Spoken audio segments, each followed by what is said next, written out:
నేను ఇప్పుడైతే ప్రస్తుతం బైజూస్‌లో చేశాను. ఓ 3 మంత్స్ నుంచి ఖాళీగా ఉన్నాను.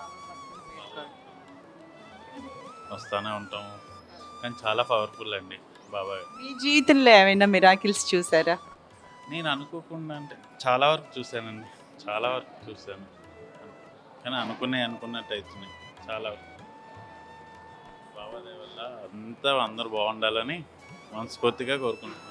పేరండి మీ పేరు? నా పేరు శ్రీవాణి అండి. శ్రీవాణి గారు గురు చరిత్ర బాబా దత్త సాయి ఇద్దరు ఒకటేనండి? ఇద్దరు ఒకటే అండి. గురువు మెయిన్ బాబా చెప్పేది ఫస్ట్ గురువు ఆశీర్వాదం. ఆయన గురువునని ఎప్పుడూ చాటుకోలేదు, దేవుడు అని చెప్పలేదు. కానీ గురుచరిత్ర పారాయణ చేయడం వల్ల మనలో ఉన్న ఆ కర్మ విశేషాలు అన్నీ పోయి మంచి గురువు ఒక సాధన అంటూ మనం ఒక దారిలో మాత్రం పడతాం. అందుకు గురుచరిత్ర పారాయణ కంపల్సరీ. ఆయన భక్తులకు ప్రతి ఒక్కరికి ఆయన పారాయణ చేయమని అదేం చెప్పడు. కానీ గురుచరిత్ర పారాయణ మాత్రం కుషాబాబు చేత 108 పారాయణాలు చేయించాడు. ఆయనలో ఉన్న కోపం అనే ద్వేషాన్ని, మళ్ళీ అసూయ, మనలో ఇవే కదా, ఈ అర్షడ్ వర్గాలను జయించాలనే కదా ఆయన చెప్పేది. గురుచరిత్ర చదివితే దాన్ని మనం బీట్ చేస్తామని. అయితే దాన్ని సాధనలో మనం మినిమం డైలీ ఒక్క అధ్యాయమైనా కంపల్సరీ చదవాలి. అలా. బాబా మొదటి అవతారం దత్తాత్రేయుడు అంటారా? లేదు లేదు బాబాని. బాబానే. ఈ దత్తాత్రేయుడు వచ్చేసి 3 అవతారాలు. అనసూయ మాతకి ఫస్ట్ పుట్టారు, తర్వాత అప్పలరాజు శర్మ సుమతి గారికి, మూడవరు వచ్చేసి ఆయన పిఠాపురంలో జన్మించారు.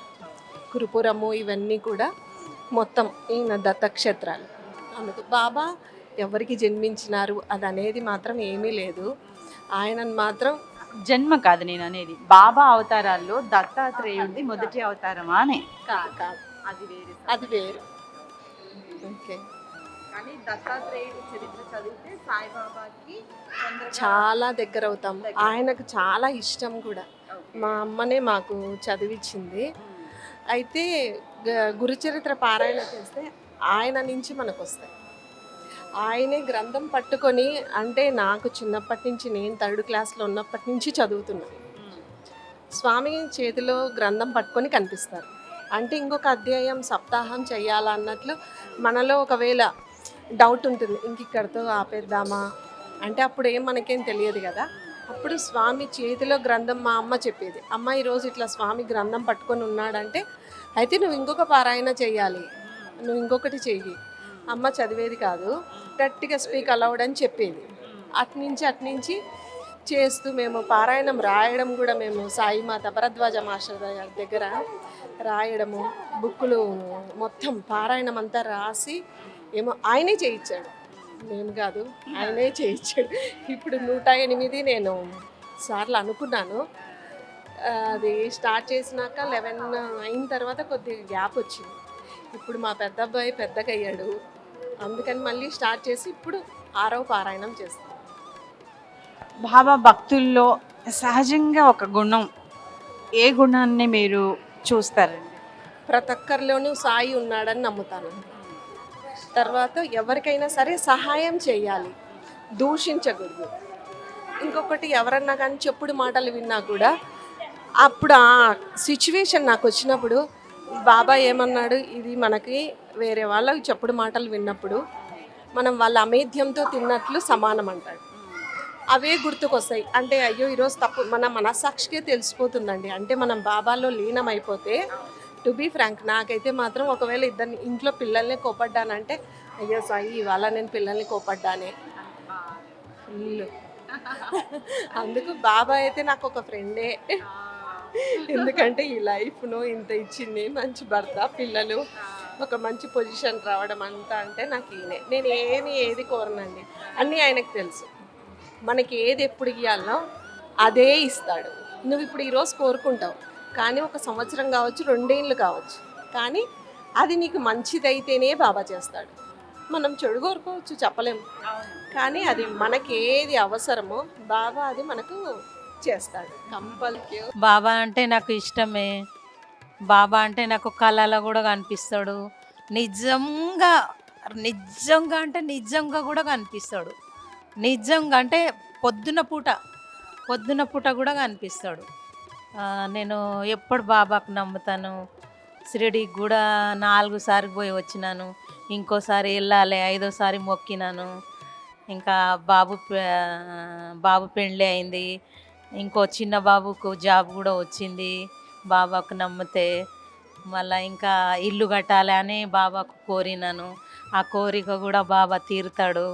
నమ్మకం ఉంది బాబా మీద. నాకు అన్నీ మంచిగా జరుగుతుంది. బాబా అంటే నాకు చాలా ఇష్టం. ఇట్లా కళ్ళు అందరు పరేషాన్ అవుతారు. బాబా మా బాబా అంటే నీకు ఎందుకు అంత పిచ్చి అంటే, నాకు బాబా అంటే చాలా ఒక తండ్రి, నా తండ్రి ఉన్నాడేమో నా వెనక అని అనిపిస్తుంది నాకు. నాకు ఎవరు లేరు కదా, నా తండ్రి నా వెనకనే ఉన్నాడు కదా అని అనిపిస్తుంది నాకు. అంత బాధగా నేను కోలొస్తే అంత బాధగా అనిపిస్తుంది నాకు.